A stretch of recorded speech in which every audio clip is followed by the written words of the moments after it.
Hello everybody and welcome to Wrestle Patter with myself, Big Chris, and the one and only Jamie Moon by my side for another edition of what's slowly becoming your favourite thing, bi-weekly, Wrestle Patter.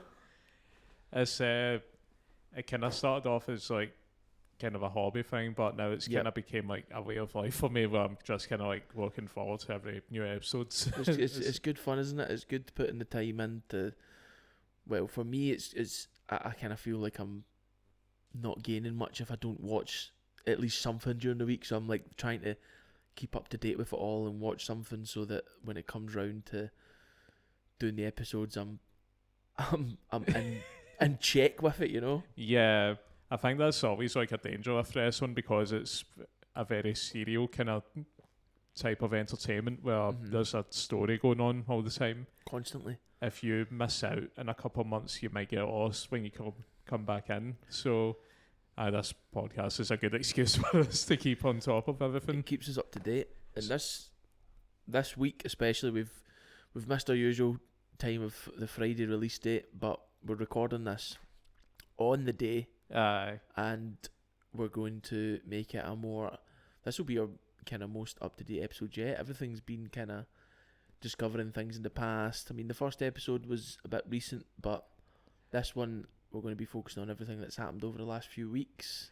I like to call this our quarterly audit.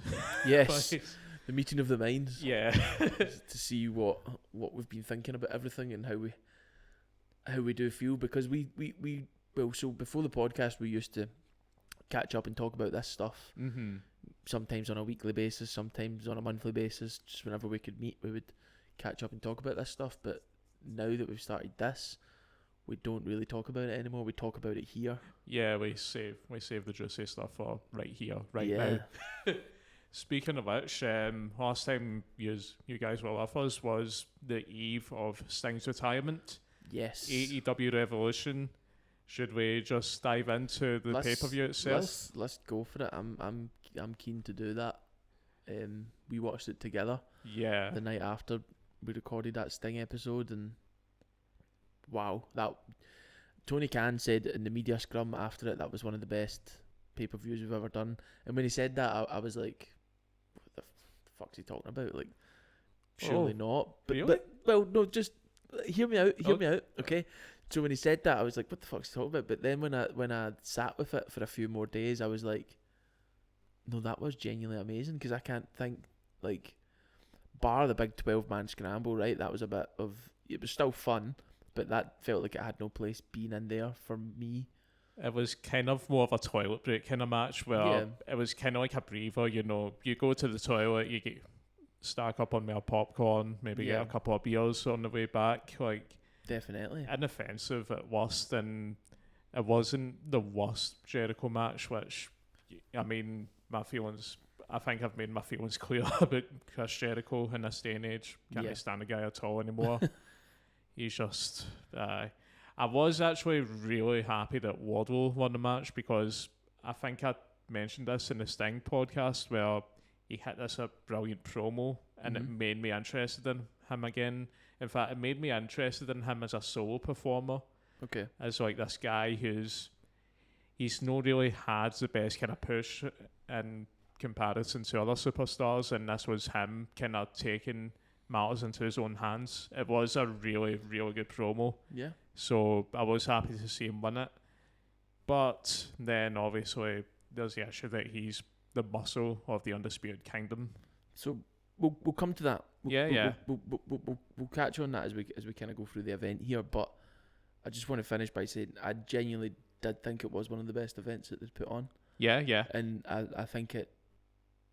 I mean, there wasn't anything I felt bitterly disappointed by. I had a really good time watching it. I went home satisfied. Yeah. AEW Revolution, I know people kind of say like All Out is it All Out or Full Gear? What would you say AEW considers their WrestleMania, do you think? It's difficult, isn't it? Because every pay-per-view does feel special. Big, like, they do a good job of that. But I think now maybe with Dynasty coming in, or Dynasty as the Americans call it, or do we call it Dynasty and they call it Dynasty? I think we call it Dynasty. We call it Dynasty. Yeah. We call it Dynasty. So I think with Dynasty coming in, I feel like they're going to start doing more pay-per-views now, which means they'll probably start becoming... I mean, they'll still probably be spectacles, but they'll probably start trying to single one out now more as a WrestleMania. But I would say that WrestleMania's got to be all in at Wembley, because that's just the biggest. Like, did that feel like WrestleMania last year? I can't remember. Like, it did for us, because it was a special event. We'd never been to something like that, but did it? If you were watching that on screen, maybe did it. I don't know. There's when I'm thinking of the match quality, like All Out at Wembley, there's some matches I've tried watching again, and like they're not bad matches, but when you compare all these revolutions that we've had since AEW started, I feel like the quality of matches that happens in every Revolution pay-per-view makes it top tier AEW. What else has featured at Revolution in the past? The Bryan Danielson MJF Iron Man match. Really? Was that at... Oh, right, okay, I never realised that. Yeah. Did you ever see the Young Bucks versus Kenny Omega and Hangman Page, the first go around? I can't remember. It was like for the tag team titles, it was phenomenal tag team wrestling. Cool.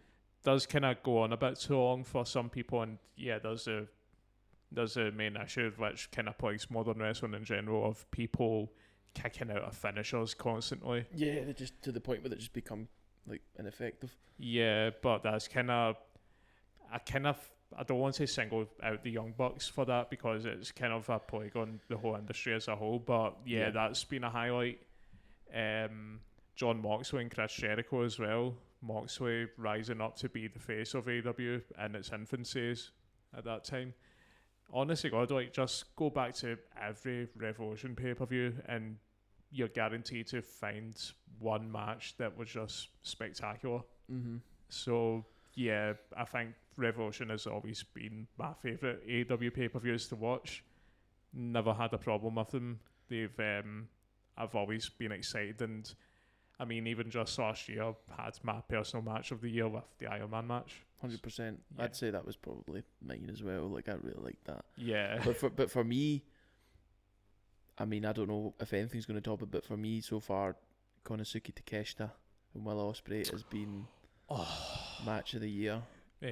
That was like a fucking fight scene for the Matrix. It was so good. And if you're listening to this, go on our Instagram or our YouTube channel and you'll see the video that we made of that match. Well, no, you take credit for this, Chris. It was you. Come on. Under the WrestlePata banner. Yeah. I made it, but you can go in and see a highlight reel of it that we done. But that stemmed from us being together on that Saturday night, because you showed me there's this video of Rick Rude versus Sting in New Japan from the 90s, is it? Yeah. And it's when Rick Rude unfortunately injures his back, but the video you showed me on YouTube features this song, and oh my god, I just couldn't get enough of this song. It was just so good, and we kept listening to it. And when I went home during that week, I ended up on I couldn't stop listening to it. I had to do something creative to get, and had to use that song. What's it called? Mount Eden Dubstep, I'll Be There For You. Yes. I think it's called. Yeah. It's one of these songs when you first hear it, it just fucking plays over and over in your head for the whole night, and you're just like, this is brilliant. It manages to make you feel, I think songs that make you feel like either it managed to make me feel very, very nostalgic about wrestling, which is just what wrestling in general does make me feel like, because it reminds me of my childhood, reminds me of when we met and when we met all of our friends and stuff like that. So it does, wrestling as a whole does make me feel nostalgic. But when you add a song like that to a wrestling video, oh my fucking god. Yeah. It's like listening to Creed, My Sacrifice for the first time, remember that? Or 3 Doors Down. Oh, the Here Without You, Baby. Yeah. Like that, like all that kind of butt rock stuff. Oh my, the butt rock, and it had like, remember the WWF, it was these promo packages, like video packages, and it was so... All of them were fucking great, and I still to this... We still listen to that shit now, because it just takes us back to that time. What was it? WWF Desire, that's it, Desire, yep. All the Desires were fucking amazing. And that's what that song done to me, and it's... the older you get, them feelings of extreme nostalgia, they still come, but they don't come as often as they did when you were younger. Or well, no, you didn't feel much nostalgia when you were younger, I guess. Well, mate, am I going too deep here? I don't know, but I enjoy what you're saying. I guess what I'm meaning is like, I guess that I'm feeling nostalgic because I'm thinking about my childhood and I'm thinking about all that, and that's where I guess that's why it's happening to me as I get older. But that feeling is great. If you could buy that, I would. I think it helps highlight that moment in time when you first seen it as well, when you just witnessed all these like amazing moments for these like top professional athletes, just and constantly just expanding your mind watching it. You're just like, oh yeah, can't believe this is a thing. I remember there's actually one I remember that kind of sticks out as a sore thumb. It's so obviously Triple H, he comes back from injury in 2002 after the quad. Yeah. Okay. And he's coming back to face Chris Jericho, so he gets his own desire, and it's U2, Beautiful Day playing. The cerebral assassin, the game.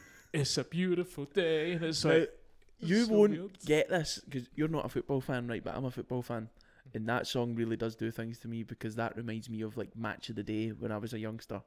So that has that same thing, but there was no way that Triple H was a Match of the Day fan.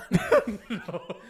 or anyone at WWE might have been, though. Like, I don't know, but it's a good song, but I know what you mean. It's very out of place in the wrestling world. Oh no, I can't stand U2. You can't stand U2, nah? I've got a wee soft spot for U2. I think Bono's just a pure wanker, and I think it's just like, it's comparing it to the Creed and Three Doors Down. Yeah, I guess it is a bit different. As you said, the butt rock, and it's like this pure soft pop rock rubbish. Then again, I'm more of a Slipknot kind of person, so maybe that's my taste kind of coming through.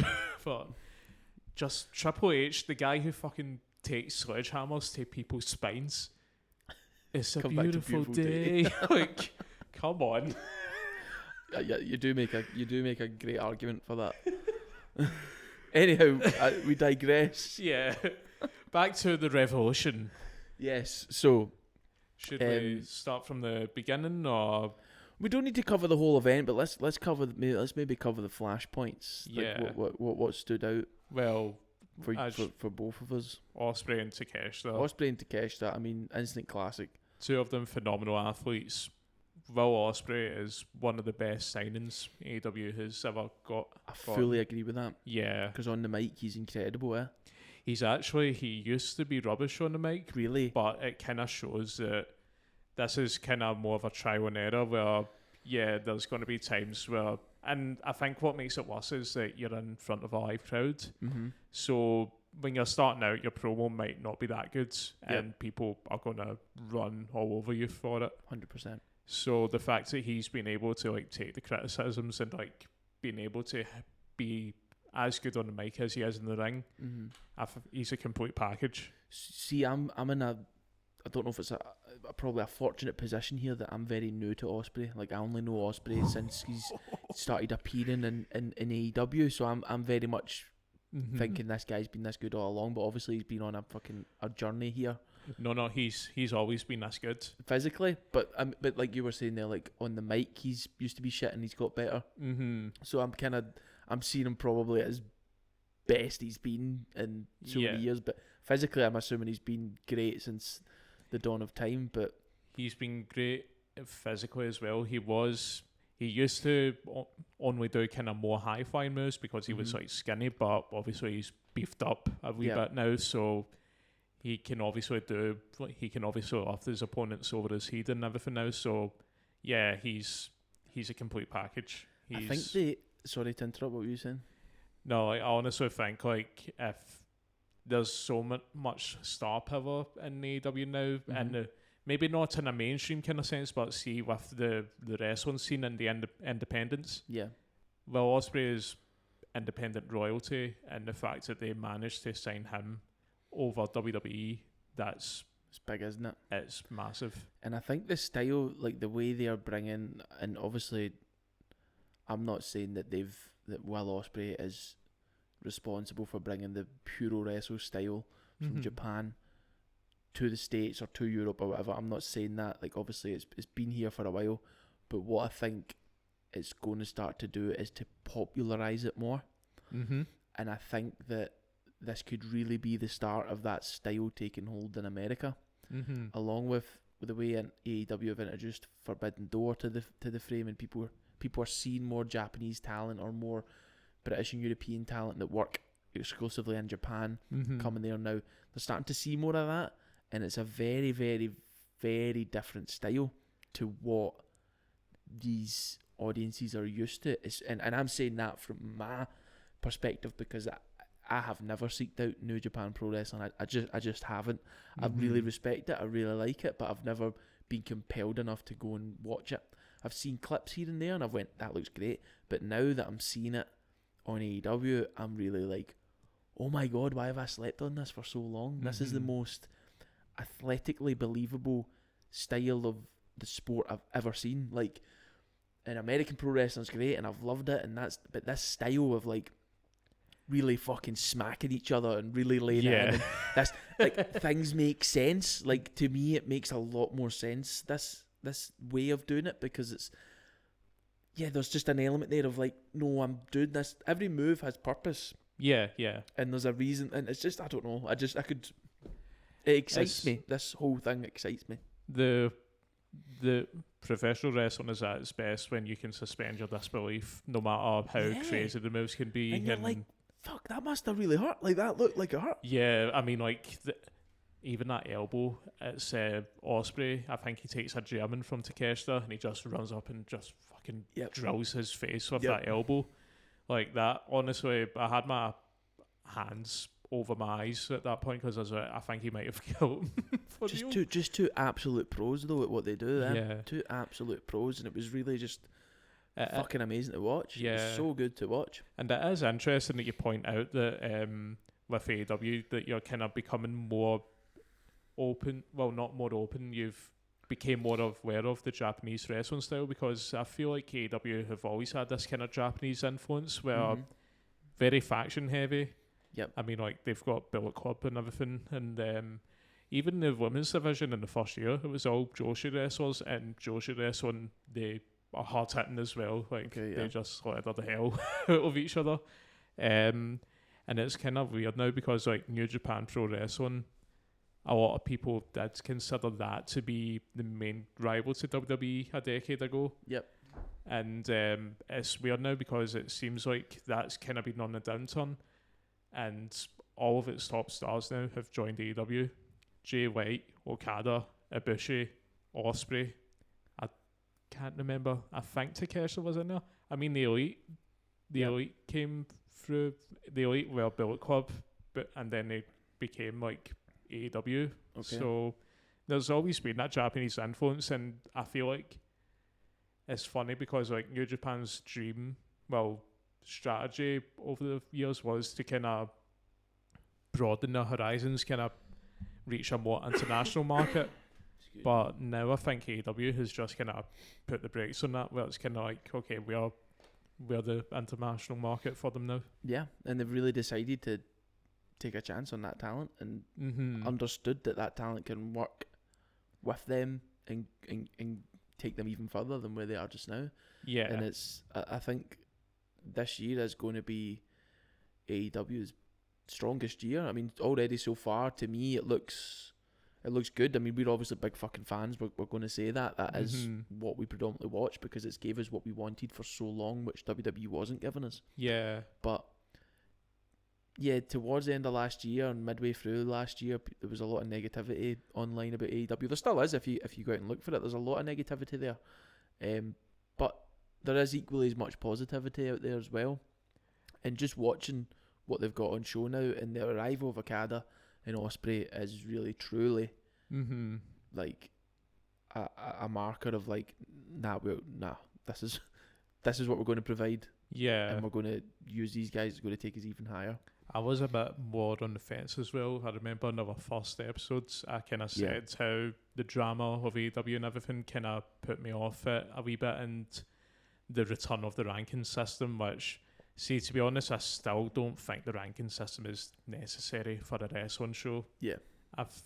But then again, I'm more of a storytelling kind of person. I'm kind of more inclined to enjoy WWE's way of like getting match cards together and everything.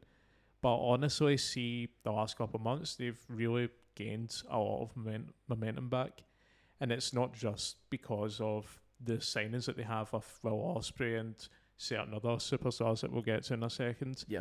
It's the match quality and like there's a lot of moving parts now and it all seems to make sense.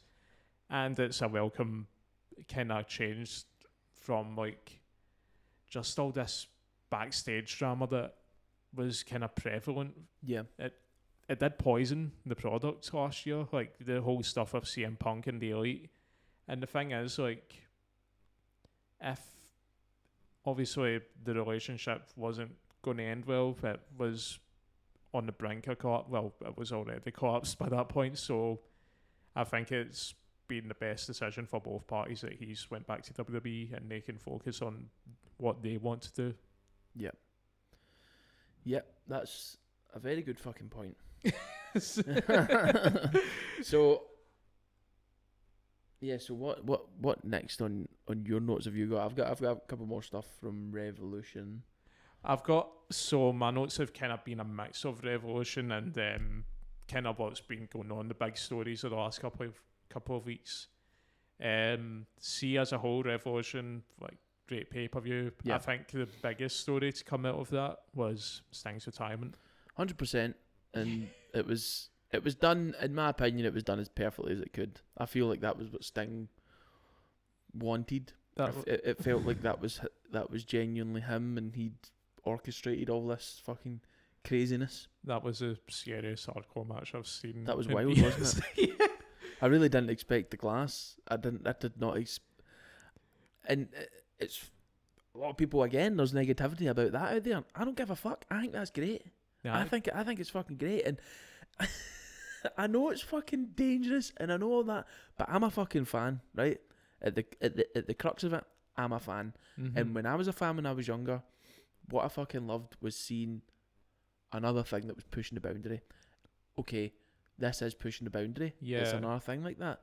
I enjoy it. I think it's great. I'm glad no one died. If someone does die in a company, it will be sad. Yes, it will probably be a step too far. But right now, I think that shit was crazy, and it was mad. Like we were in disbelief. Come to think of it, in comparison of what you just mentioned at the pay-per-view and comparing it to what you've seen in the past, I've got a bit of a Sophie's choice for you and anyone listening. Okay. Would you rather do a Darby Allin and jump off a ladder through glass? Yep. Or would you rather do a Mick Foley and get chokeslammed from the top of Hell in a Cell? Well, not even chokeslammed. He got thrown off the top of the cell through the announce table. The one through the announce table? Yeah. I'd probably take the announce table one. Yeah. What would you take?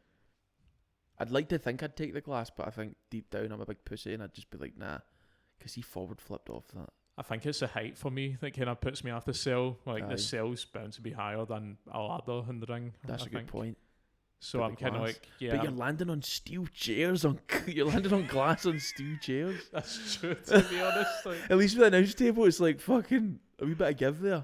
Do you think there was padding underneath it? No, I do not think so. And he probably landed on a fucking monitor or something. Well, he did go through the table and then he went through the ring at the end of the same match as well. And I remember seeing that they said that he said that was the worst one because of how stiff the ring is in WWE. I mean, Jim Ross thought there was a homicide that happened in front of him. Like, back hard, they killed him. Somebody stop the damn match. Oh god! These violent spots, they've always been in they've been in wrestling since probably the 90s at best.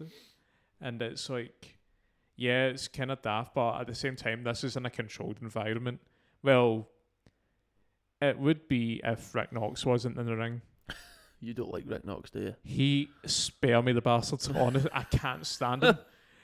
I've used the amount of times I've seen someone. We need to get a segment on this. about Rick Knox. There needs to be like a corner of the podcast dedicated to Rick Knox. It's like my own 13 reasons why, where every segment I give another reason why I don't like him. Yeah, that'd be great. Okay, reason number 1, he doesn't check the wrestlers when they get hurt. The amount of times I've seen someone concussed in the ring and he just kind of hovers around them pretending to do his job. It's mad that he still gets brought in for like, do you know what I mean? Like he's still a referee. Well, he's pals with the Young Bucks, so yeah. Is that what it is? He refereed a lot of the matches in GCW, which was a more kind of comedy-centric wrestling promotion. Okay, I see. And like, see if he was to give him fair dues, he done a good job at that match. Darby Allin is still alive as of now, so he done his job well that night. Was he the ref of that? Aye. Yeah, that's why I was so scared. You were fine. I remember you being like, "Oh no, not Rick, no." Sting's last He match. was going to die on his last night in the ring. Turns out we should have been more worried about Darby. Speaking of which, Darby as well, like, he's not going to be doing Everest this year. Thank God for that. Thank God, because honestly, that is a fucking wild goal to have. Well, I mean, I'm sure he can do it, but I don't think he would want to do it. Like, did you not see that promo he gave the show after Revolution? I think I did, where he said something that this might be his last promo ever or something, or he might die, or... Yeah, it felt like a pure weird farewell, and like, judging by Darby Allin's character, he's a bit of a death seeker, and I'm kind of like, he's not going to try something stupid up this mountain, is he? Like, I hope not. I don't think pure swantons off the top. Like, oh my God, could you imagine? I better not give him any ideas, to be honest, but thankfully, and this might be the best silver lining to an injury I've ever seen. He's broke his foot in a match against Jay White, and his Everest climb has, at the very least, been postponed till 2025. So, thank God. Hopefully, Darby can stay alive till then. To touch just on that match again, sorry, before we move on, the Young Bucks, I thought, done a great job. Yeah, and I'm very critical of them, but their new angle, their new heel gimmick. Oh, I love it so much. It's better than what they were doing. It's a step more in the right direction, and I think they really done the work. They done what they had to do in that match, and I think credit to them, much respect. And the fact that they've added Okada to their group as well, it makes sense given their history with him, and it's a good way to freshen up Okada's character. I don't know if you're familiar with Okada. No, before. I'm not. No. He was like the face of New Japan. He was like their John Cena. Okay. Great wrestler, but obviously was doing the babyface angle for a long while, and he's decided to turn heel and join with the CEOs or the EVPs. Sorry. So yeah, it is actually really cool because it keeps him fresh, and it gives him a kind of edge that the Young Bucks have now got with this new violent kind of persona that they've got. Cool. Where they're just kind of taking advantage of their position in the company to do whatever they please. Nice. And actually, I was a bit heartbroken as well, just to go back to Sting's retirement just one last time. The Undertaker kind of told the truth about something that we all kind of suspected. Right. I think I've seen this, but I've not clicked it. I've not found out. So, for anyone who doesn't know, Undertaker has his own wrestling podcast now, 6 Feet Under, and he mentioned, was there going to be a match against Sting? Turns out there was only one person against it, Vince McMahon. That's why it never happened. When was it supposed to have been? Did he go into that?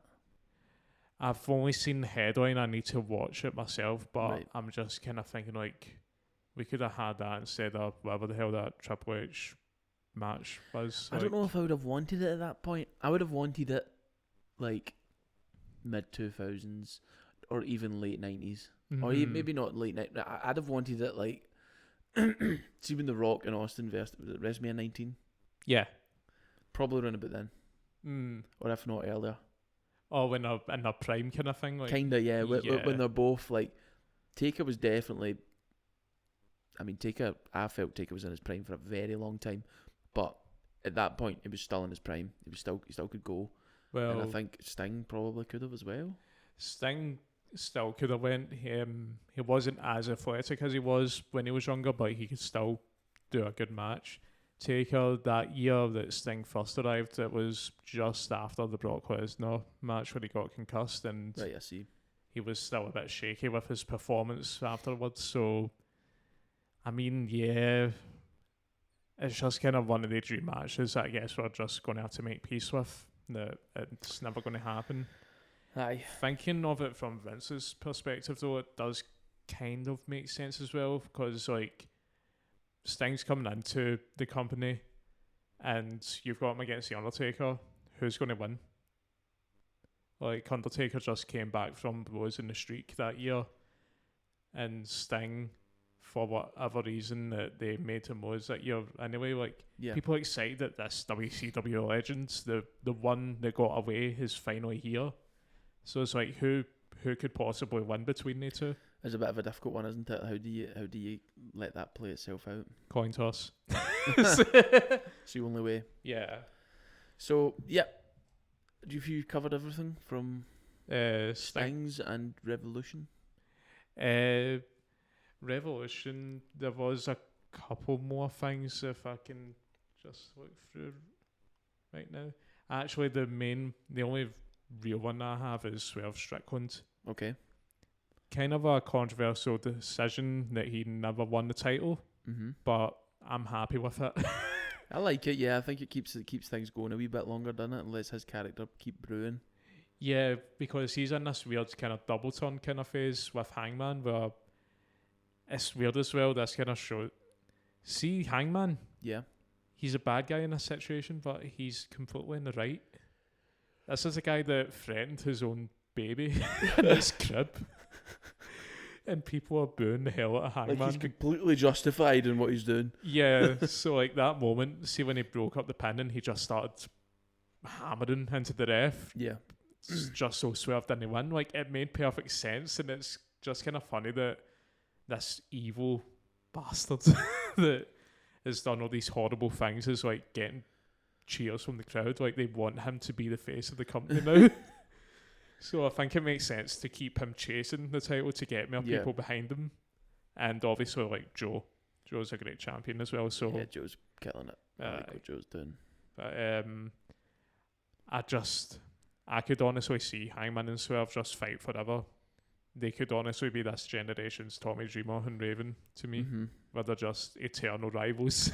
They've got great chemistry. Yeah. And when it all kicked off for that Texas Death Match, for me, that was when I went, fucking hell, this is really, really good stuff. Yeah. So hopefully they do. I want to see more from them. Well, at the right amount. Do you know what I mean? I don't want to see them run it into the ground, but if they get a good amount of laps together, I'll be more than happy with that. Yeah. That's about it for Revolution, but we then had Big Business a couple of weeks after, where the one and only CEO Mercedes Mone debuted. The worst kept secret. Yeah.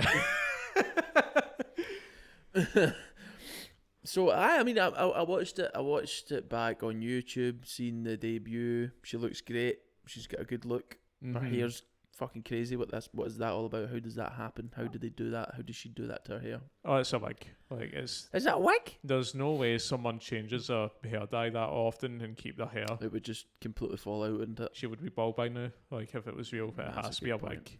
Right. Okay. It's funny as well because see when I thought there was some sort of mad fucking like she's actually just like painted satanic shit going on there to get that. I was truly like, wow, there's no she's got different colour hair every time. What's going on? How? Right. Okay. So it's a wig. Yeah. As to be honest, like I get she's trying to differentiate her look from her WWE, but the multicoloured stuff, like it's not. I don't like the wig that she has. Like, it's just weird with the flames, and then you've got the CEO brand on the back. Like, it just... That was a bit mental, seeing writing on the back of the hair. It's funny as well, because see when her music hit, I thought Gunter was going to come out. Because that's like the same music as his. Is it? Yeah, it's that classical kind of music. Oh my god. So... But yeah, I mean, what's your thoughts? What's your thoughts on her?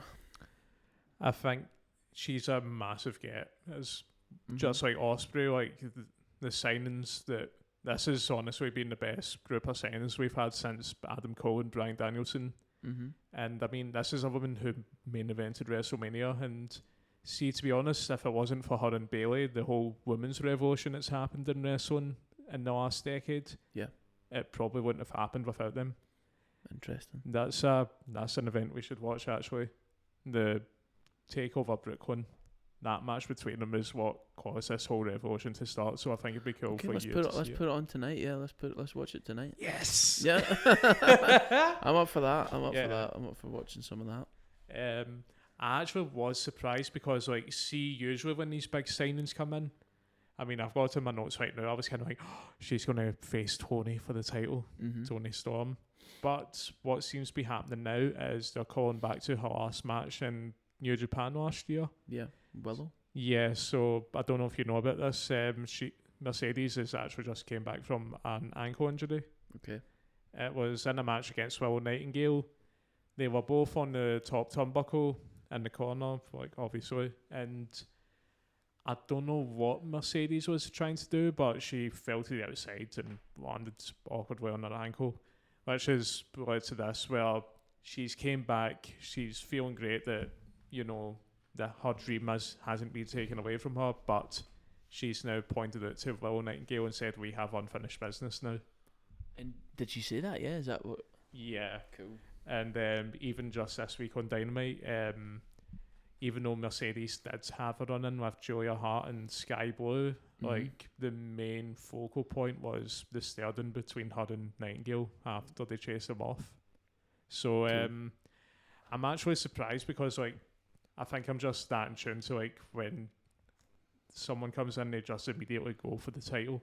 Yeah. Because that just seems logical, doesn't it? Yeah, but I think this is them just, you know, sticking with the whole rankings. Nope, she needs to work her way up to the title. And that is at the times when I think the rankings are good, because we now get to watch this big star come in and not just do what big stars usually do when they come into companies and just take over and go straight for the top spot and just start main eventing, because she is a main eventer, let's face it, but she's going to do a program with Willow, hopefully move on from that, do something else. I mean, I'd love to see her working with Statlander, all these types of things. Do you know what I mean? It would be great. I think we mentioned that the women's division in AEW is like the best. It's really division. Strong, isn't it? Yeah. Like, I mean, you watch women's matches in AEW, and it's, for me anyway, it's like the quality's just as good as the male, and they're having fucking really up their matches that WWE is unable to produce. Sometimes really vicious as well, with like Jamie Hayter with her strikes. I cannot wait for her to come back. Like, can you imagine a match between the two? Ripley in fucking AEW ASAP. Yeah. I mean, like, get her in AEW. That's I don't know what's going on with the WWE's women's division at this point, like, because the biggest story for them right now is the whole Bayley Damage Control fallout. Yep. But it's not really being treated as like a marquee match. Like, Bayley's hardly being promoted for WrestleMania. Bianca Belair's the one that's on the posters. Which is a sin, innit? Really, she should be getting a push in that. Why is that? I wonder why that isn't happening. She's always kind of been seen as the dark horse of the quote-unquote four horsewomen. Yep. If anyone who doesn't know what the four horsewomen are, it's Bayley, Becky Lynch, Charlotte Flair, and Sasha Banks, now known as Mercedes Mone. They all kind of came from NXT at the same time, except for Bayley, who stayed behind for an extra year. Right, okay. So it's weird because, like, Bayley she's capable of, like, being a big star, a main eventer, and she's always been dependable. I mean, she was one of the highlights of the whole COVID era when it was her holding the tag titles and being the champion at the same time. So I don't know. I just want them to have more faith in her, to be honest. Yeah. Because she's done a lot for the women's wrestling, and she will be a Hall of Famer in the future. They all will, to be honest. Like, all of them have really set a high stand for the rest. Definitely. Which is a shame because, like, when you see it now, see outside of the damage control stuff, it's not really many interesting stories. No. Becky Lynch and Rhea Ripley, this is supposed to be like a pure star, like, collision course.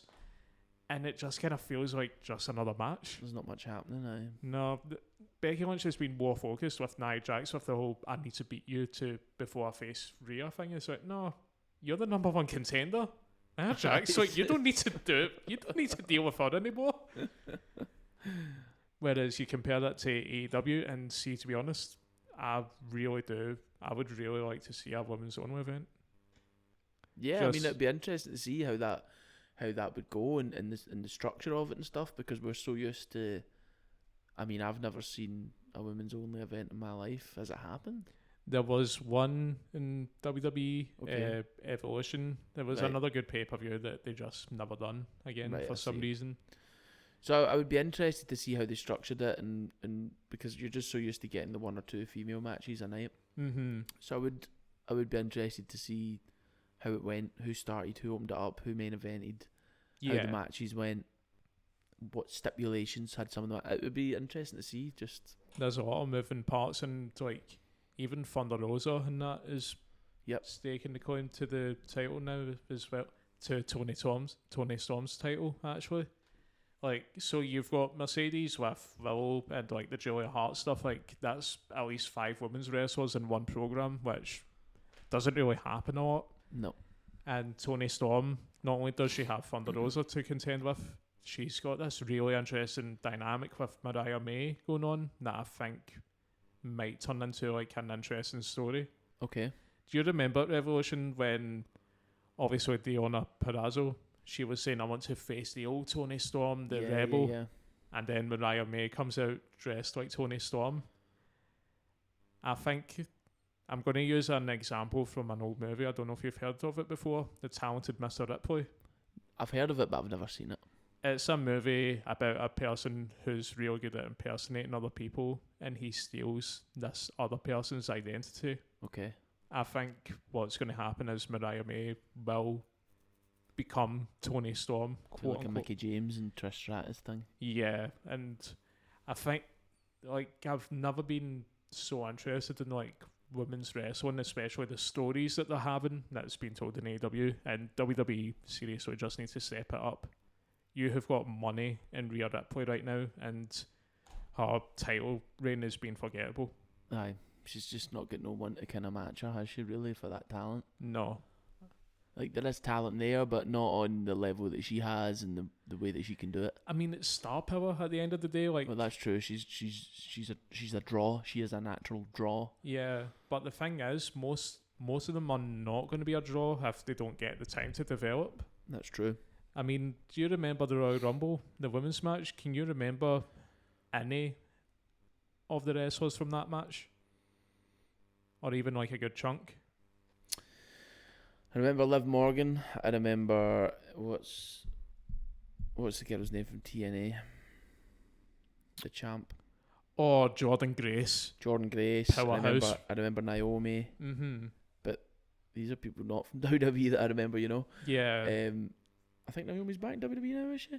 Yeah. She resigned. Yeah, and another symptom of the problem, her segment got cut because The Rock had to go 30 minutes on a promo. Oh, God.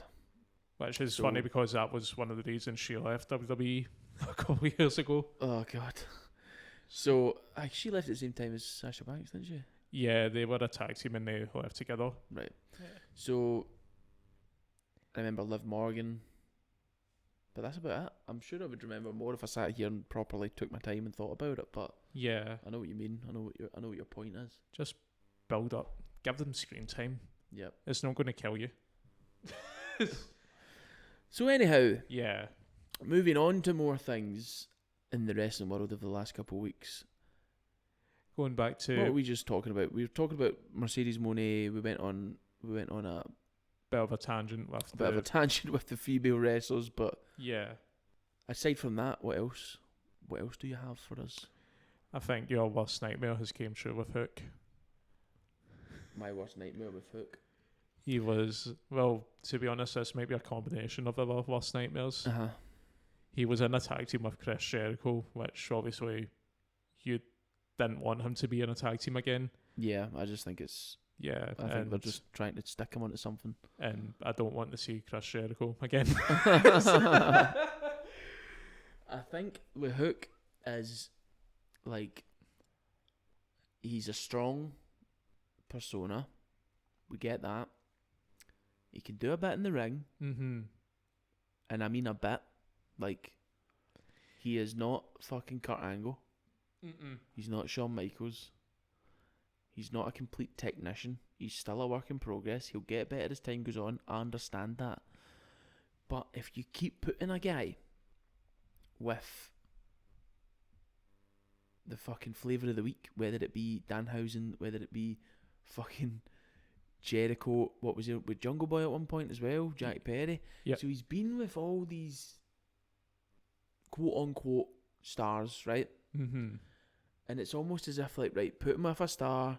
Like, I can see the thought process behind this. Put him with a star, that'll get him over a wee bit, and then from there his singles thing should start to happen, and then whatever.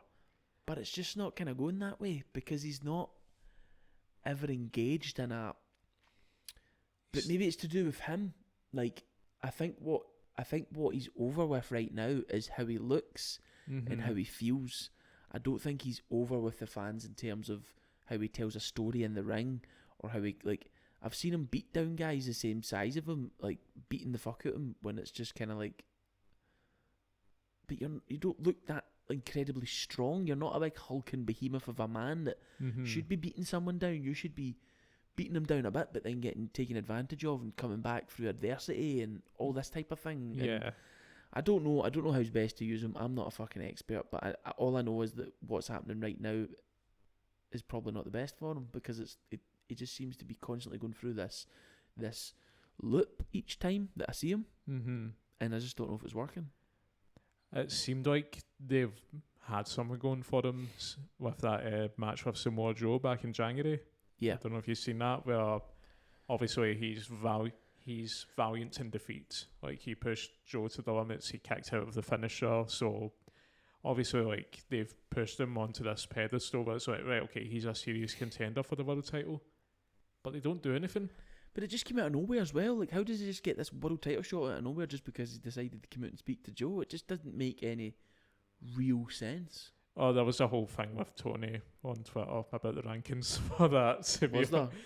Yeah, if it's, you know how I feel about I might have seen something about that, actually. I think I know what you're talking about. I feel it's rankings based. Yeah, it's rankings based from, like, God knows how long, to be honest. Like, it's just, I think he needs more matches like that with Joe, where he's against a veteran and they can guide him through how to put a good match together and how to effectively work as a babyface. And I want to hear him talk. You never hear Hook talk. I don't think you can. I think that's the real problem. I think this is one of the problems here, and what is mainly missing from his game is he probably isn't that good a talker, and he's getting by right now on his looks, on his, like, his kind of charisma that is there, like that kind of edginess to him, the mystique. But a character like Hook is not going to get by fully on this mystique of not talking, because he needs to now start leveling up, and if he doesn't, he will just keep being an accessory until eventually he'll just fizzle away. Yeah, it's weird. Like, he has this, I'm not talking about the video game here, but he has like this real life kind of Street Fighter kind of look to him, I think. Yeah, I know what you mean. Yeah, there is that kind of grittiness to him. Yeah, exactly. So I think they should just hone in on that and try and what other layers can they add to that base, because right now it's just send Hook comes out and he hits people. Like, it's just not doing it. I want to see something. I want to see more. I want to see, like, fucking, why can't we fucking have him doing a match? This is wild, right? But imagine Hook doing, like, a series of segments, kind of like similar to, like, Attitude Era stuff, right? But it's like following him, like, either in New York at bars and stuff, just getting into fights, like, just, do you know what I mean? Just like, or it's like, say, if you want to push him as a babyface, say some sort of injustice is happening in a bar, like some woman gets sexually assaulted and he just comes in and, like, beat the fuck out of the guy, or like things like that. Like, you could, there's other ways we can build up this character that isn't just him coming out and doing this, but, like, there needs to be an element of that. What you're saying right now kind of reminds me of John Cena when he was doing the Doctor of Thugonomics against JBL. Yep. When he was like coming out with the drops and the lead pipe, just chasing people and like smacking them with it and all sorts. Like, I feel like Taz needs to be attacked by someone, and I think Hook needs to challenge them to like a false count anywhere or something where he can just run riot through a whole stadium and use whatever he gets his hands on. Need to see more of that. I feel like he's not adapting well enough at the moment. Yeah, he's not being used to the best of his capabilities, and honestly, I think this Jericho feud's going to suck any momentum that he's got going for him. With Jericho now? I can't even tell you what he's up to. Yeah, so it's weird. Like, they were a tag team, so I thought, all right, they're the tag team that have issues with each other, and then they're fighting each other this week for the FTW title. That's another thing. See this FTW title? Get rid of it. It's meaningless, isn't it? Use it for a story, even. But that's it's your family's legacy. It's an heirloom. Get some heel to steal it from you and just destroy it on live TV. Like, but they're just using it right just as a piece, a carry piece. Yeah, it's a prop. Yeah, just what they're trying to do is use it to add value to Hook when it's not doing that. It's just becoming a bit of a hindrance, actually. Yeah. You just get this meaningless belt that he carries around, and it's like, what? Like, let's have a story for the belt as well as Hook. Mm-hmm. Speaking of street fighters, actually, Eddie Kingston, Big Bruiser Eddie. He finally got what he wanted most in the world: a handshake from Brian Danielson. But unfortunately, that high wave of momentum came crashing to a halt this week when he lost his Continental Championship to Okada. I've not seen any of this yet from this week, but I'm probably catch up on it later on. I see you've got one of the videos on the desktop right now, so we'll probably watch that after this. I but love Eddie Kingston so much. He's good, isn't he? So real on the mic. That's that kind of edginess that I think Hook needs to tap into more of. Eddie Kingston gives off what CM Punk used to give off back in the day, like that kind of he's just me vibe. Like, that's just like me. Like, I could be him. Completely unfiltered on the mic. There's by a belly, fucking. Where's his jeans and all that? Like, I'm from the Bronx, Butner. He's just that fucking edgy guy, and he's cool. He's entertaining. He's good to watch. You can. Some of his promos are amazing. Do you remember that promo? And I think this was before another Revolution pay-per-view when he was actually against Jericho. Okay. There was a promo. It was us two, and your missus was with us as well. And we were just kind of talking away, catching up with stuff, and he had this promo about how his hatred for Jericho was starting to make him drink again, and that was like his worst demon. And it just got to the point where it was so intense that we all just kind of stopped and just stared at the screen, and we were like, what he the managed hell? to pull us out of our conversation and into... Yeah. Yep. I do remember that. There's just that he's got that charisma to when he speaks, you listen. Yep. And everything he says. So, I mean, him and CM Punk, they had like a week's build up to their match a couple of years ago, and it was like one of the most highly anticipated matches. Yeah, because he's so good. He's just able to do that, man. He's a real talent. Yeah, and people go, oh, well, he's got a belly, and it's like, fucking Giant Haystacks had a belly. Dusty Rhodes had a belly. Andre the fucking Giant was fat. Yeah, exactly. Like, I think if you, obviously, like, there's certain superstars that wouldn't get away with that kind of look. Yes. But with Eddie and this whole character and this, and it's not even a character, I think it's just him. He's just shown up to work. Yep. But he plays into, he's able to, his look, he's able to play into that, whether he's been in it or not. Yeah. But just by, I'm sure he's just being him, but just by being him, turned up to 11 or whatever it is, he's able to, like, you really get that with him. You're really like that, oh, this is just... A guy acting like this would look like that. Yeah. A guy who is this mental would look like that. Yeah. Do you know what I mean?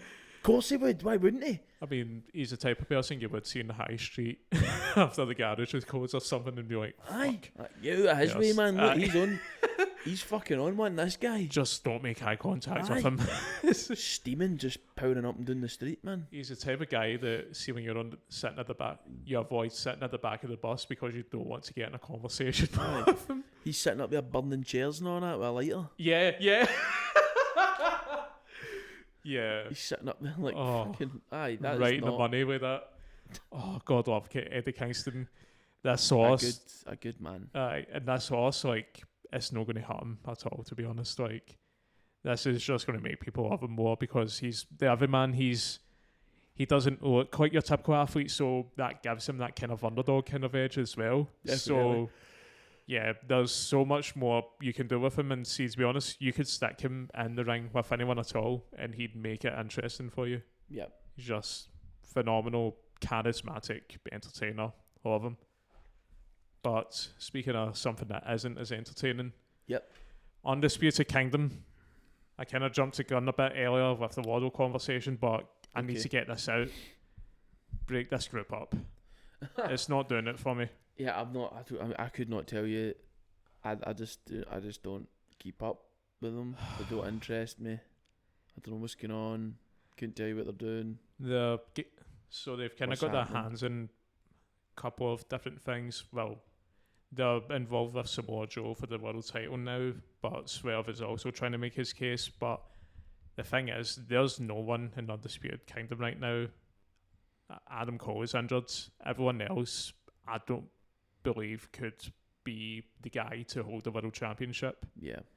Roderick Strong, yeah, he beat Orange Cassidy for the international championship. But the thing is, Roderick Strong, I thought, was at his most entertaining when he had the whole neck strong gimmick. Yeah. Where he was pretending that his neck was broken, but then he'd have a banger match, then he'd run back and put the brace back on. Yeah. That was funny as hell, and it was like the most entertaining I've been with the guy. And now he's just kind of been pushed back to being Adam Cole's lackey. Mm-hmm. No disrespect to Adam Cole. It's just, this is too reminiscent of me to the Undisputed Era.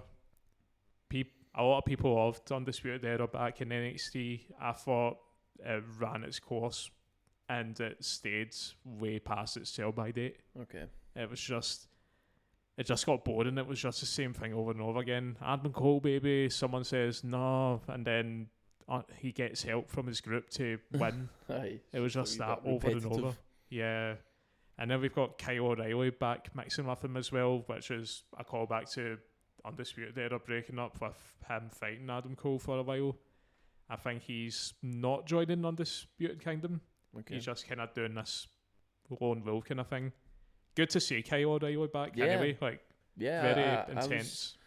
I enjoyed seeing him. Yeah. And I'm glad he hasn't joined them because it's made them a wee bit more interesting. Yeah.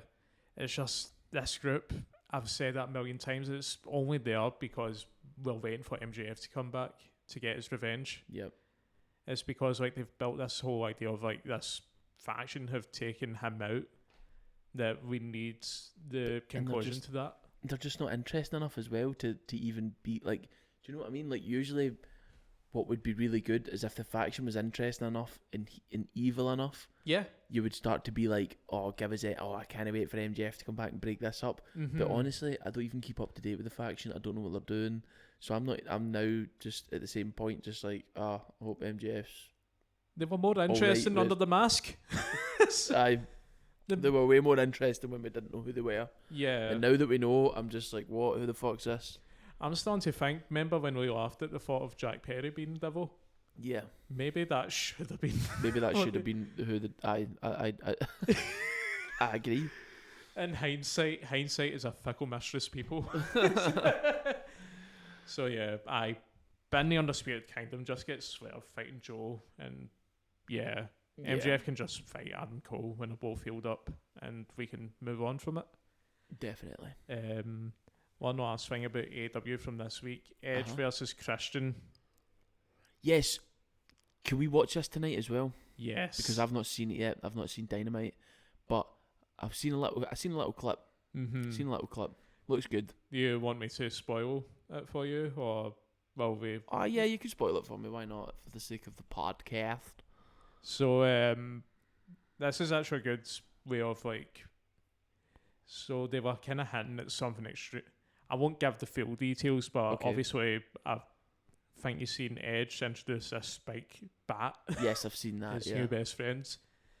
What you're going to see when you watch this match is a good way of like kind of getting that intensity, that kind of danger of like, oh my god, like is this going to be used? It's still a major focal point of a wrestle match, but it's no hurting people. That's all I can say without spoiling too much. Like, it becomes less of a weapon and more of a major prop that helps move the story along. Okay. Basically. I like that. That's interesting. It plays a major factor on the ending, basically. Okay, cool. So I really, because like he did mention Abyss last week, and that brought back bad memories of when Abyss had his own spiked bat, and they had to do these weird smoking mirrors to make it seem like he was hitting people with this thing. Oh, really? I remember there's one clip where he attacked Rob Van Dam, and he's chasing him to the back with this 2x4 with nails. Camera cuts away, and then it cuts back, and it's just Rob Van Dam lying on Flair covered in ketchup or fake blood or whatever. And it's like, all right, so this guy is just committed attempted murder here on live TV, and he's not getting arrested or anything. Like, so that was my main worry when I seen that Edge promo last week when he mentioned the best, and I was like, oh no, it's going to be like RVD all over again. Repeat. Yeah, but then again, Edge and Christian, both very intelligent workers, and they're two of the best. And when I watched the clip, I think it was last night or something. When I watched the clip, I was like, "Oh, it kind of just dawned on me again. This is Edge and fucking Christian here. Yeah, these are two great fucking guys who are still going, like really fucking big legends of the game, and good to see them still going at it and having a great fucking long drawn out feud. Do you know what I mean? But they're having wee side projects with other people, and then they're coming back to their matches that they're having. And it's great. They're due a really big, serious pay-per-view match, I think, again soon. Christian always proves his worth outside of WWE. He's so good, isn't he? Like, he's done his best work outside of WWE, I'd say, in his life. Oh, absolutely. Like, his best tag team work probably in WWE, but his best singles work, oh my god. It makes me think that the rumours about him and Vince McMahon are true. What was that? Vince McMahon doesn't like Christian, allegedly. Like, I have to say allegedly. I'm sure there's a story that one of the wrestlers shared, and obviously we weren't there, we don't know, but apparently Vince said that every time Christian shows up on TV, he wants to cover his face with a blue mark. With a blue what? With a blue mark, like, know how, like, a blue marker, like, you just... Really? Like... It just seems so out there, but then again, this is... But then again, this is a guy who's never made sense, logically speaking, so... It's just weird because, like, Captain Charisma, there's a reason we call him that. Like, he's definitely one of the smartest ring workers out there. Yep. He can tell a great story with what he can do, and he's never been the most athletic person. Mm-hmm. It's just his psychology is so on point. He's great. And it's just like, honestly, the only time he really did have a push was when he had that prolonged rivalry with Randy Orton. Oh, I don't remember that, but I'm sure you do. So it was when Edge, he won the world. Well, he had to give up the World Championship because this was when he was injured, and we all thought this was it for him.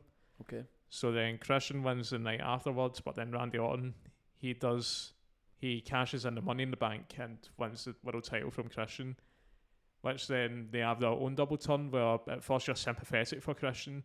This is finally his big moment. How can Randy Orton take it? But then it's slowly the roles shift to the point where Orton becomes the face. And I think the best way to sum up the story is one more chance. Orton would always find a way to beat Christian, and Christian would be like, no, one more time, and he'd try and find another way to try and steal it from him. Yeah. It was really entertaining, but that's like the only interesting thing I can think of that he's done in his singles career in WWE. Yeah. AEW is a completely different story. The patriarchy is... It's funny how this whole group... Yeah, it's just funny how this whole group kind of started from a running joke with him. Yeah, and he's managed to build it into a big... a big thing. It's genius behaviour, but that's a veteran. That's what a veteran in wrestling can really do, is notice these things and then be like, this is working, right, let's jump on that. Yeah. Throw a few pieces of bait out there, and whatever one gets eaten up by the crowd, you jump at it. But great to see both of them still at the top of the game, especially after the scary injuries that they've had over the years. Definitely. And looking forward to seeing what else they do in AEW going forward. Now, I did just mention Vince McMahon. Mm-hmm. Some new stuff came out about this lawsuit this week. Okay. I don't know if you've seen this. So, in the lawsuit, there was a mention that there were other parties that were made aware of, I believe, or they were somewhat aware of what happened. These executives have now been named: WWE President Nick Khan, COO Brad Bloom, former co-chair and co-COO Stephanie McMahon, and former WWE General Counsel Brian Nuss. All of these names have been confirmed by Ann Callis, who is the attorney for Janelle Grant, who is doing the lawsuit. Okay. One of the WWE spokespersons told Front Office Sports, WWE takes Miss Grant's allegations very seriously and has no tolerance for any physical abuse or unwanted physical contact. Neither Nick Khan nor Brad Bloom, prior to the lawsuit being filed on January 25th, were aware of any allegation by Miss Grant that she was the victim of abuse or unwanted physical contact. Nor does the complaint allege that either had knowledge of such. So, the article then goes on to say that Khan, Bloom, McMahon, and Nuss do not face any explicit claims of knowing about the alleged sexual abuse that occurred, but the lawsuit claims that they did cover up exploitation in ways that makes WWE liable under federal anti-trafficking laws. Oh, okay. Vince McMahon, obviously, in light of all this, has resigned from his roles in WWE and TKO Holdings. Yeah. He even said himself, "I stand by my prior statement that Miss Grant's lawsuit is replete with lies, obscene made-up instances that never occurred, and is a vindictive distortion of the truth. I intend to vigorously defend myself against these baseless accusations and look forward to clearing my name." Not going to happen. At the same time, he still sold a shit ton of WWE stock. He sold all his stock, I think. Yeah. That's millions of dollars worth of stock. Why would you sell that if you're innocent? If you're innocent, why would you just hold on to your stock? Like, there's obviously a lot more at play here behind the scenes there. Oh, definitely. Like 100% a lot more at play. There's no way. Come on. He's been more than happy to play a creep on TV, which, people say separate the person from the character, but then you find out the stuff that he's mentioned from his personal life. I don't believe he's innocent in this. Nah, I think he's a crazy, sadistic motherfucker, man. And it's just like a lot of people with money are, unfortunately. But the fact that the character he played was just, you could tell he was that was an element. Yeah. Really of him. But I think what makes this whole update interesting was people, usually when victims in these kind of cases come out years after they happen, people go, well, why didn't they do it when it happened? Yeah. This whole alleged cover-up is why. And I think it speaks to a wider problem, not just in the wrestling industry, in the entertainment industry as a whole, that these rich, I don't want to say anything too bad in case we get the podcast taken off, but here's the thing, morality doesn't make sense to some of these people. All they want is money. Yeah. And if they want, the best way to keep the money going for them is to try and hide these kind of issues under the rug. I think it's disgusting and they should be named and shamed. Like, 100%. Just throw them in a cell and throw away the key.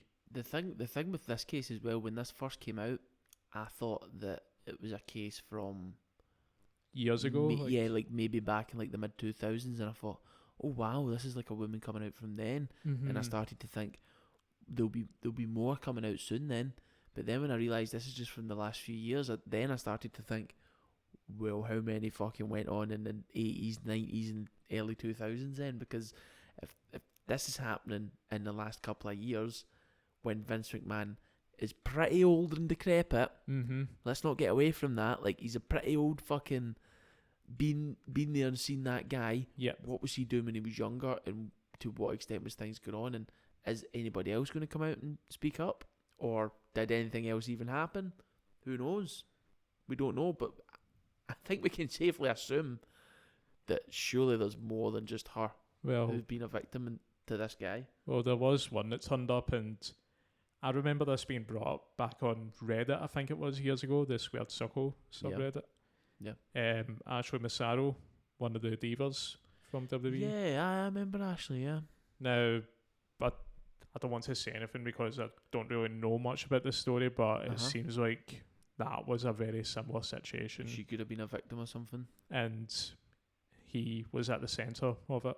And she ended up committing suicide, It's just, I think that's what makes my skin crawl the most, is that people's lives get destroyed over this stuff. Mm-hmm. And the fact that they have to go through all this due process and everything. When the thing is, like, sexual abuse, it's a very personal kind of abuse. Like, anyone can get hit. Yep. And, like, yeah, there might be trauma from it, but I think it's easier to heal from something as insidious as this. Yeah. Especially when it's been covered up by so many higher ups in this company. Oh yeah, and you're at mercy to these men with power, essentially, and when you're threatened with, we'll take your job away from you, or we'll stop paying you, or all this thing, it's quite terrifying, because then you don't know what you're going to do, and what if your name gets tarnished and no one wants to work with you again, and there's a lot of pressure there. Well, wasn't that what happened? Was it she ended up becoming solely reliant on Vince for like her salary and everything? Did she really? Yeah. And I think it just goes to show it's not just men. Like, I am shocked that Stephanie McMahon has shown up in this, because like she's always kind of gave off this more kind of philanthropist kind of vibe to her. Mm-hmm. But it just kind of goes to show that it could be anyone. Until that's true. If it's true, I mean, for legal reasons, if it's true. Until you fully know what role her name is mentioned in this, it could just be mentioned in. You don't know. It could there could be a number of things of why she's mentioned, but yeah, if she's turned a blind eye to it, then again, it's her dad, isn't it? She's probably going to feel an element of she needs to defend him. That's true to as some well. degree. So there's probably an element there where she feels like if she has known about something, she's probably felt, or she could have spoke to him and went. She could have been angry with him and went, "This never happens again." Well, yeah, she did leave the company last year as well, so that could have been a reaction to that. Mm-hmm. We'll never fully know. We might, if this comes out, if once the case gets going, if stuff gets released. It seems like stuff is being released, but I don't know if they can release stuff when it's on trial. Who knows? I look forward to hoping that the right thing happens and comes from this case. Mm-hmm. Clean up the industry. We already had too much stuff like this going on, which thankfully did get shown light on during the Speaking Out movement. Yeah. I thought we were past this, and it's just... there would be lots of this that we don't know about. Yeah. I think all industries in general tend to have a dark side, don't they, that either comes out or it doesn't.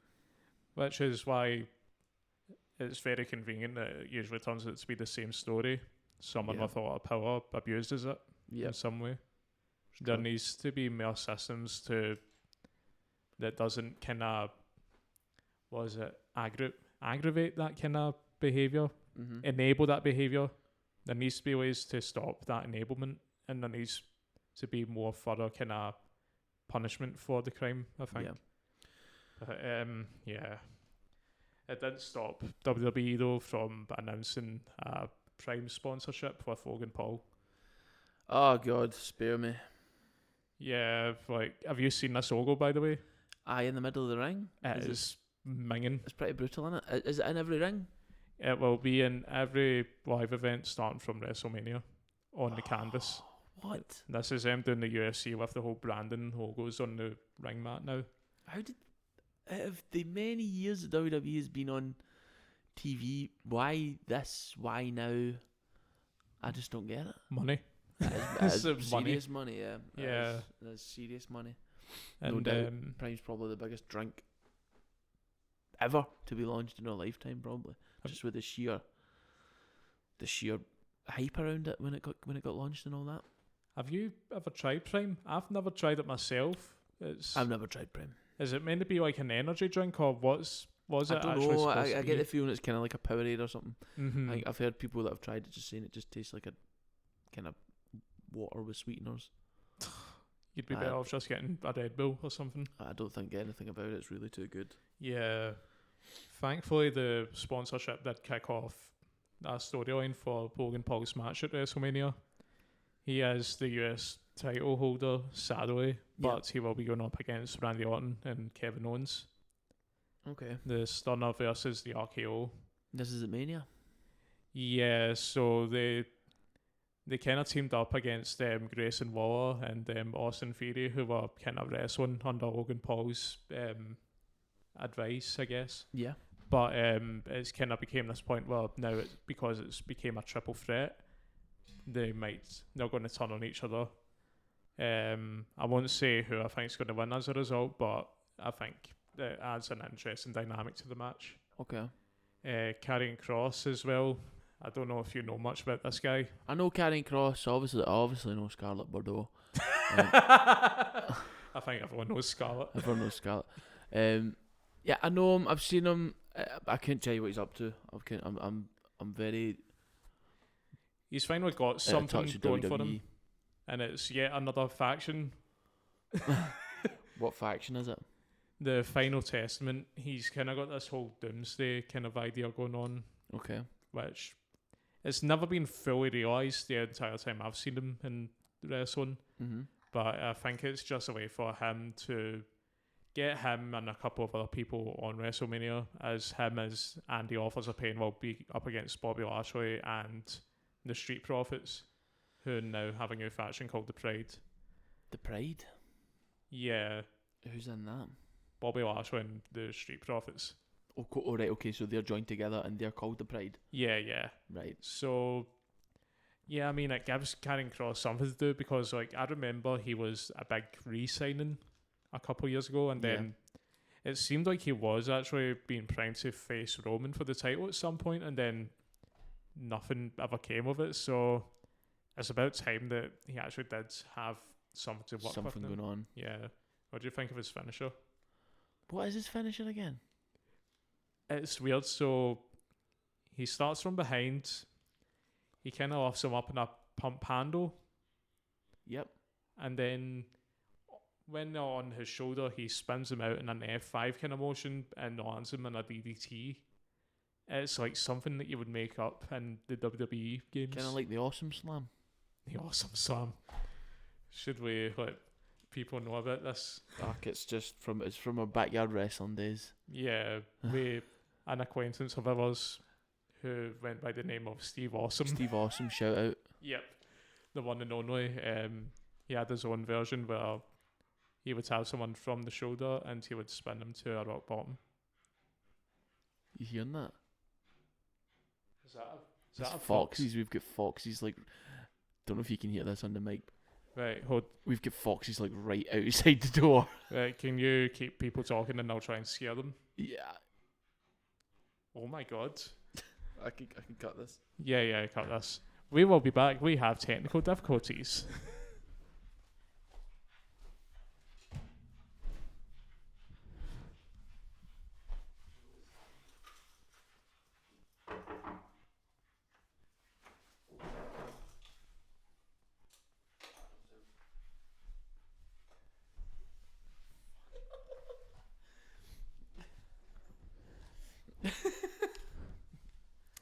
Anyway, and we're back. Hope you enjoyed that brief Intermission. Yep. So yeah, we just had some.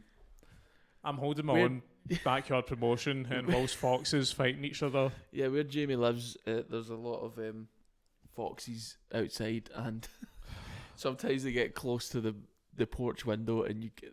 These things are the bane of my existence. I don't know what they're doing. I don't know if they're fucking or if they're fighting or. There was see last week, I was trying to sleep. This was like midnight, and I'm finally getting some shut eye. And then all of a sudden, one of them right outside my window just starts screaming. And I look out the window, I've got the flashlight on, and it's just sitting there screaming, doing nothing. So then I trap the window, and then it just runs underneath the car to the next door neighbours and just starts screaming from under there. And I'm like, shut up. They're a strange bunch. Maybe we need Steve Awesome to clear them out. Give them the Awesome Slam. Yep.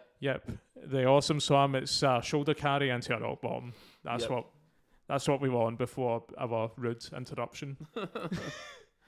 But Actually, here's an interesting thing that's happened for WrestleMania. Yes. The ring general himself, Gunther, his opponent has been announced. Oh yes, it's Sami Zayn, isn't it? Yeah. I've seen this. Controversial. How come?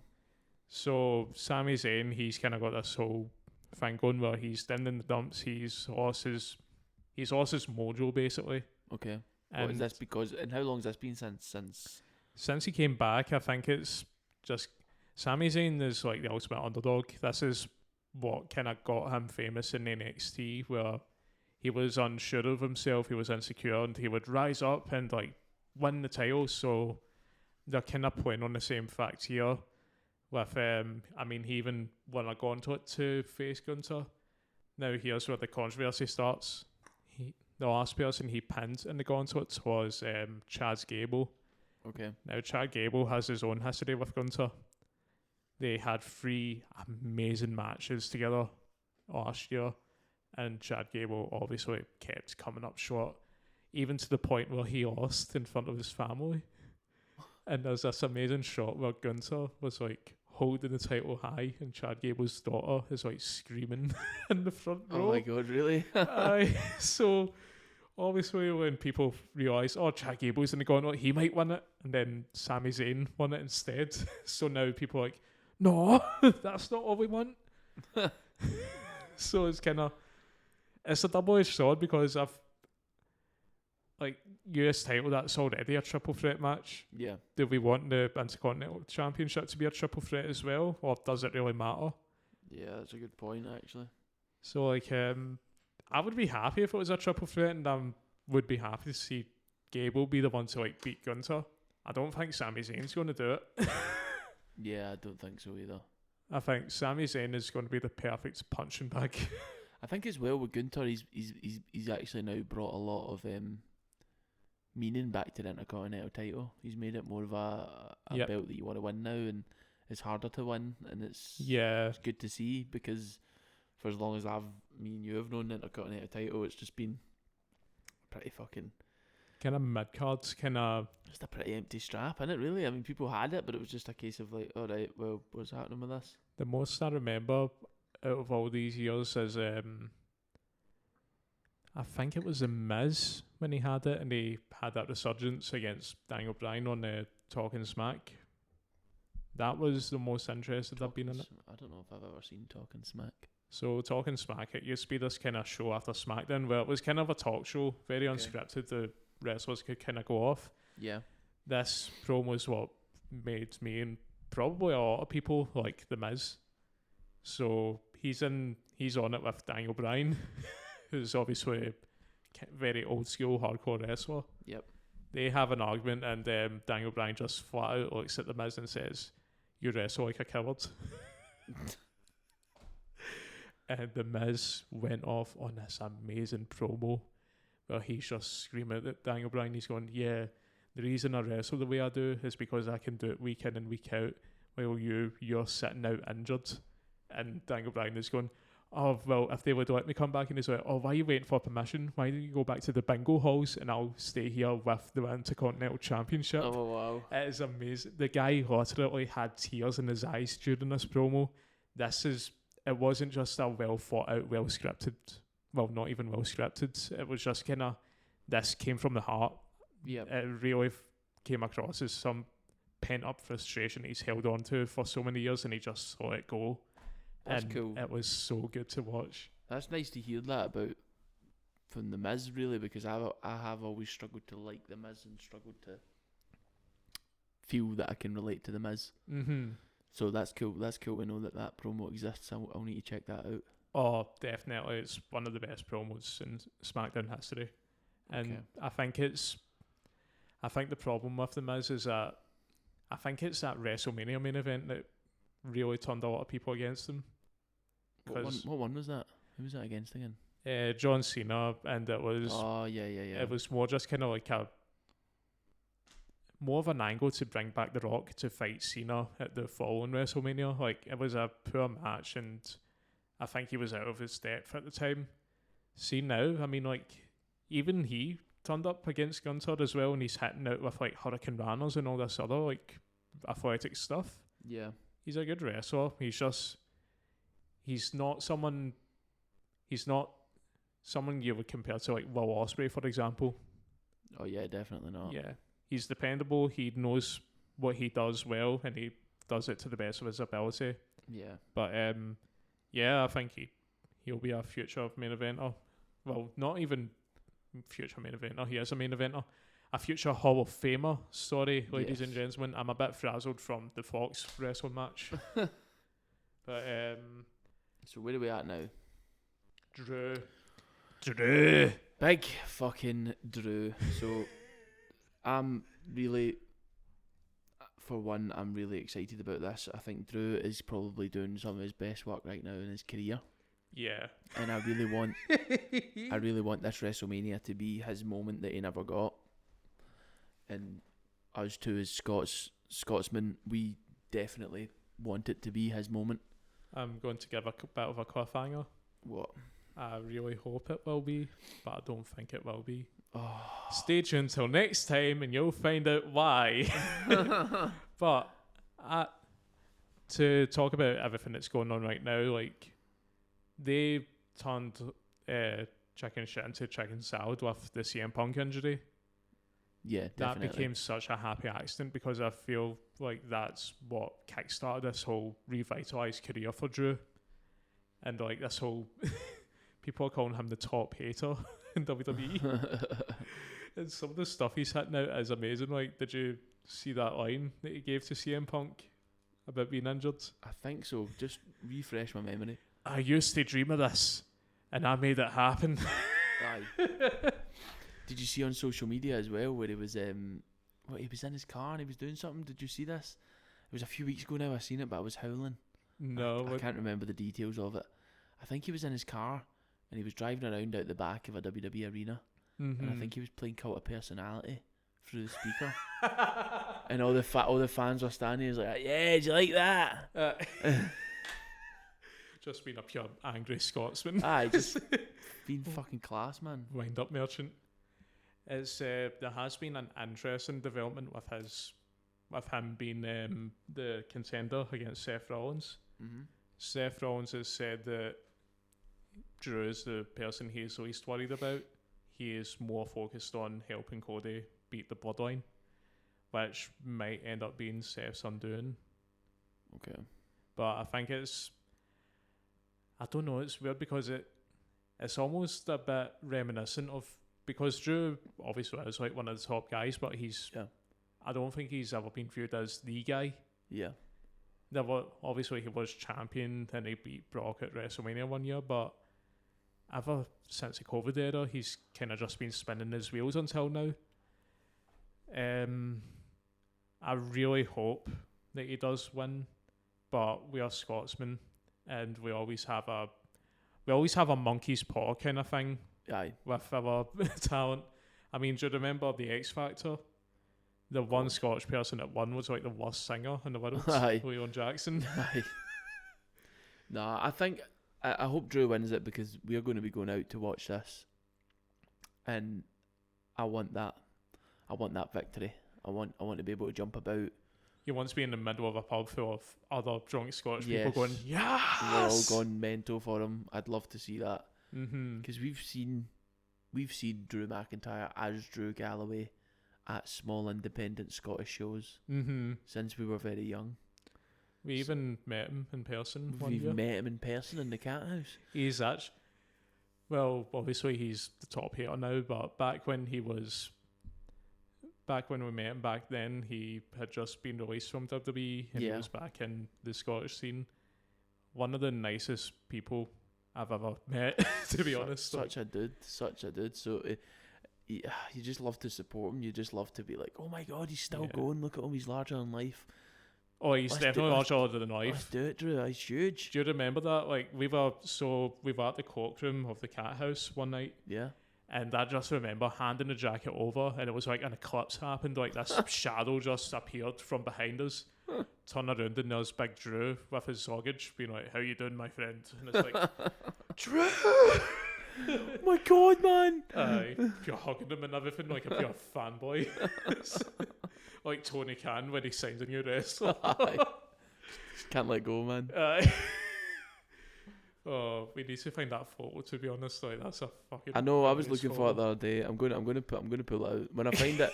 When I find it, I'll put it on the Wrestle Pat on Instagram. But I just kind of. He's a Scotsman. He's one of us. I think Seth underestimating him will be his undoing. Yeah. But I don't think he will be leaving WrestleMania with the championship. Okay. And that's my cliffhanger. Well, I want to see him leave with it. I hope so, but I don't think he will. Which leads us to the final topic of the night. Yes. The Rock, Cody, and the Bloodline. Mm-hmm. There's been some pushback to this. Where from? So obviously, like, it's kind of been a bit messy how we've gotten to this point with Cody winning the Rumble, and then he gave the main event spot to The Rock, and then he gave it back. Like, it seemed like it was kind of to get some of the heat away from the legal issues that WWE had. But see, Rock, since he's turned heel again, like, it's been good. I enjoy Rock as a heel, and I like how he done it. How he just started to realise he wasn't getting cheered and just went fully head over heels into it. Started calling people meth heads and singing about like that's just classic Rock. That's brilliant. The Love whole it. Hollywood heel persona. So good. It's funny. No one does it better. It reminds me of Batista's comeback years ago when he won the Rumble, and he became Bautista because everyone booed him. Do you remember that meme? Batista. And then he started. Sorry, I'm yawning. And then he started wearing blue, so people called him Bautista. Bautista. Oh god. Aye. Oh, Wrestling Pal's hilarious sometimes. But The Rock, he even done a old kind of segment he done fucking years ago with this rock concert that he had. Mm-hmm. And he dedicated it to Cody Rhodes and Seth Rollins. He called Cody a mistake, reference Stardust, and for all of us Cody supporters, we are the Cody crybabies apparently. Yeah. But he kind of gave the most vicious put down to Seth Rollins when he said, "Your wife is more famous than you." I don't know, but Seth Rollins is a star in his own right. I don't get this whole idea that he's stuck in Becky's shadow. Oh, I think it's just teasing, isn't it? It's just gimmicks. Well, some of the fans do people think that? Do people actually think that? Yeah, but I mean, they've both main evented WrestleMania. Fuck yeah. I would say. I think they're both on equal terms. Both absolute mega stars. Yeah, he does have a more eclectic fashion sense than her though. Like, I think we can both agree on that. Yeah. But, it's weird as well because like it's all this focus on Cody, The Rock, and Seth. Roman Reigns, he's the champion in this situation. Mm-hmm. And I think this means that The Rock will be the deciding factor on how this weekend is going to go. Yeah, I can't actually predict it, and that's what I like about it. I don't know what's going to happen, and I like that, you know. Mm-hmm. It's been a while since I felt that with WWE. Usually, we kind of go to these big events and we're like, look, we know what's going to happen. Mm-hmm. You kind of have a rough idea of how things are going to go. I think in some... But this time I'm truly waiting to be shocked and surprised. Mm-hmm. I think in some way, shape or form, no matter what happens in this event, Roman's worst enemy is going to make an appearance again. A chair. They've built up this idea that like the chair shot that Roman took from Seth when the Shield broke up, that was kind of the snapping point, the main trauma point for him. Okay. And that's what's kind of started this descent to villainy, which obviously happened again with Sami Zayn doing the exact same chair shot to the back last year at the Royal Rumble. I think The Rock might do it. Right, I see. So the thing is, like, Roman, he's kind of bullied his whole family into submission. He's made them know that he is the tribal chief. Mm-hmm. And obviously tensions have frayed over the years to this point right now. And I mean, this is The Rock, the great one. How do you think he's going to take it when Roman hits one of his tantrums during the tag match or even the match the next night? Yeah. I think The Rock's going to be like, fuck this, and he's just going to take that chair to the back. just like Seth and Sammy did those last 2 times. Can you see an event where, an occasion even where The Rock cost Roman the belt against Cody and Cody wins? Do you think that could be a possibility? Do you think that's what's going to happen? Yeah, the chair shot will break the bloodline. Because the thing is, see last year, Cody would have won if it wasn't for Roman's support group, which is the bloodline. Mm-hmm. The fact that there's so much focus on The Rock right now, and obviously the tensions in the bloodline have been high in the last couple of years, it's going to come to a boiling point, and I think the disintegration of that group will cost Roman the match. Okay. Yeah, that makes a lot of sense. I like that. I like that theory. Yeah. I mean, like, I know we're kind of doing our predictions next episode, but I think this is in the bag for me. Yeah. Cody Rhodes is leaving WWE champion. And if you remember, I mentioned a guy called Emilio back in our Sting podcast, the guy who made a very rash bet. Yeah. In the spirit of Emilio, I've got my own rash bet to make. This match is so in the bag. Cody Rhodes will so obviously win. I'm willing to bet that if he doesn't win, I will start an OnlyFans. Right, okay, then you heard it here first. You will have my face on it. You heard it here first then. If Cody doesn't win, you're starting an OnlyFans. Yes. Okay. I'm going to hold you to that. Okay, that's fine. A bet is a bet. Well, it's not really a bet because it's so obvious it's not going to happen. I don't know. I'm genuinely. I wouldn't even. Yeah, I don't know. I think Triple H will want to fucking set a kind of. No, come on. There's no way we're going to have this same match 3 years in a row. Come on. I don't even think so. I don't know. I honestly can't. I can't figure out what it's going to be. I think, yeah, you're right. I think it's going to be Cody. I mean, the fan reaction was insane. I mean, we were raging last year. To pull it, yeah. The fan reaction was crazy to pull it back around and make them. Do you know what I mean? They kind of done that live litmus test for everybody. So, no, you're right. I think you make a good point. But yes, I feel we have covered all our topics of the last few weeks. Do you feel that? Yeah. Feel satisfied? Oh, I'm always satisfied. Just like I will be satisfied when Cody wins. I'm sure you will be. I hope that is the case. But yeah, for my sake now. Yeah. Now that we've got recording of this deal. But yes, I hope if you listened, we hope you enjoyed. We hope you have a lovely weekend wherever you are, whatever part of the world you're in. We hope you were able to understand us and our thick Scottish accents at times. I would also like to apologise for the Foxes. Yeah. Yeah, we'll cut the majority of the Fox segment out, but we'll make sure that if you can hear the screaming of them, I'll try and put the volume up of that. But yeah, stay safe, folks, and remember, wrestling is for everyone. Hope you all have a good week, and see you soon. See you next time. Bye bye.